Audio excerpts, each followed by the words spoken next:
شروع اللہ کا نام لے کر جو بڑا مہربان نہایت رحم والا ہے۔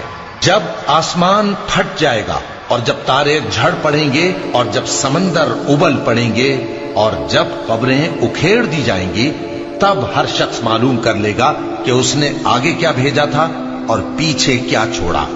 اے انسان، تجھ کو اپنے رب کریم کے بارے میں کس چیز نے دھوکہ دیا؟ وہی تو ہے جس نے تجھے بنایا، پھر تیرے اعضاء کو درست کیا اور تیری قامت کو معتدل رکھا، جس صورت میں چاہا تجھے جوڑ دیا۔ مگر افسوس تم لوگ جزا کو جھٹلاتے ہو، حالانکہ تم پر نگہبان مقرر ہیں، یعنی معزز کاتبین۔ جو کچھ تم کرتے ہو وہ اسے جانتے ہیں۔ بے شک نیکوکار نعمتوں کی بہشت میں ہوں گے اور بدکردار دوزخ میں، یعنی جزا کے دن اس میں داخل ہوں گے اور اس سے چھپ نہیں سکیں گے۔ اور تمہیں کیا معلوم کہ جزا کا دن کیسا ہے؟ پھر تمہیں کیا معلوم کہ جزا کا دن کیسا ہے؟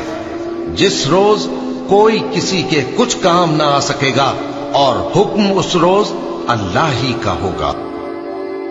پر ہے سب کو فنا ہونا ہے، اور تمہارے پروردگار ہی کی ذات جو صاحب جلال و کرم ہے باقی رہے گی۔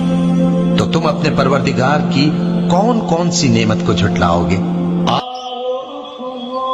اللہ